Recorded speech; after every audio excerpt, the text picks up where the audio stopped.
ಕರ್ನಾಟಕದಾದ್ಯಂತ ಚಳಿಯ ಪ್ರಮಾಣ ಕ್ರಮೇಣವಾಗಿ ಕಡಿಮೆಯಾಗ್ತಾ ಇದೆ. ಫೆಬ್ರವರಿ 1ರಿಂದ ದಕ್ಷಿಣ ಒಳನಾಡಿನ ಹಲವು ಜಿಲ್ಲೆಗಳಲ್ಲಿ ಮಳೆಯಾಗಲಿದೆ ಎಂದು ಹವಾಮಾನ ಇಲಾಖೆ ಮುನ್ಸೂಚನೆ ನೀಡಿದೆ.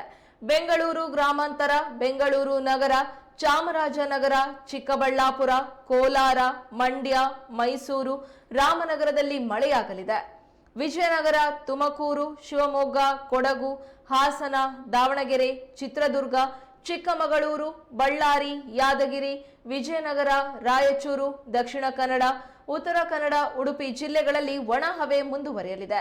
ದಾವಣಗೆರೆಯಲ್ಲಿ 11 ಡಿಗ್ರಿ ಸೆಲ್ಸಿಯಸ್ ಅತ್ಯಂತ ಕನಿಷ್ಠ ಉಷ್ಣಾಂಶ ದಾಖಲಾಗಿದೆ. ಬೆಂಗಳೂರಿನಲ್ಲಿ ಇಂದು ಬಿಸಿಲಿರಲಿದೆ.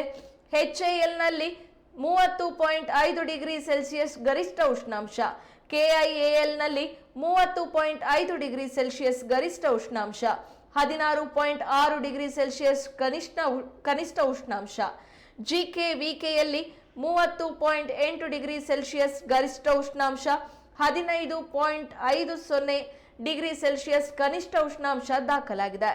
ಈ ವರ್ಷದ ಮೊದಲ ಮಳೆಗೆ ಕಾದು ಕುಳಿತಿರುವ ರೈತರಿಗೆ ವರುಣ ಖುಷಿ ಕೊಡ್ತಾನ ಅಂತ ಕಾದು ನೋಡಬೇಕಿದೆ.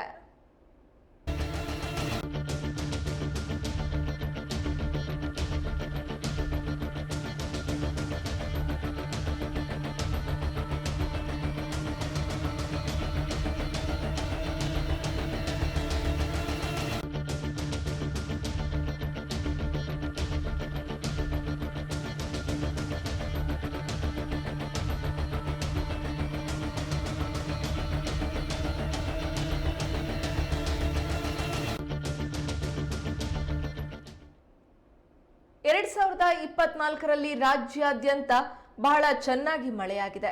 ಡ್ಯಾಂಗಳು ಭರ್ತಿಯಾಗಿತ್ತು. ರೈತರ ಮೊಗದಲ್ಲೂ ಕೂಡ ಸಂತಸ ಕಾಣಿಸಿಕೊಂಡಿತ್ತು. ಆದರೆ ಈ ವರ್ಷ ಅಂದ್ರೆ 2025ರ ಫೆಬ್ರವರಿ 1ರಿಂದಲೇ ಮಳೆಯಾಗುವ ಮುನ್ಸೂಚನೆಯನ್ನ ಹವಾಮಾನ ಇಲಾಖೆಯವರು ನೀಡಿದ್ದಾರೆ. ಕರ್ನಾಟಕದಾದ್ಯಂತ ಚಳಿಯ ಪ್ರಮಾಣ ಕ್ರಮೇಣವಾಗಿ ಕಡಿಮೆಯಾಗ್ತಾ ಇದೆ. ಫೆಬ್ರವರಿ 1ರಿಂದ ದಕ್ಷಿಣ ಒಳನಾಡಿನ ಹಲವು ಜಿಲ್ಲೆಗಳಲ್ಲಿ ಮಳೆಯಾಗಲಿದೆ ಎಂದು ಹವಾಮಾನ ಇಲಾಖೆ ಮುನ್ಸೂಚನೆ ನೀಡಿದೆ.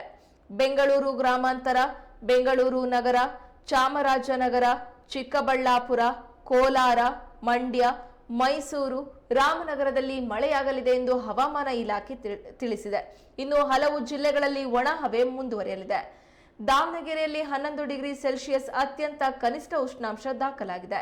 ಇನ್ನು ಬೆಂಗಳೂರಿನಲ್ಲಿ ಇಂದು ಬಿಸಿಲಿರಲಿದೆ. ಬೇರೆ ಬೇರೆ ಕಡೆ ಗರಿಷ್ಠ ಉಷ್ಣಾಂಶ, ಕನಿಷ್ಠ ಉಷ್ಣಾಂಶವನ್ನು ಕೂಡ ಇರಲಿದೆ ಎಂದು ದಾಖಲಾಗಿದೆ. ಈ ವರ್ಷದ ಮೊದಲ ಮಳೆಗೆ ಕಾದು ಕುಳಿತಿರುವ ರೈತರಿಗೆ ವರುಣ ಖುಷಿ ಕೊಡ್ತಾನ ಕಾದು ನೋಡಬೇಕಾಗಿದೆ.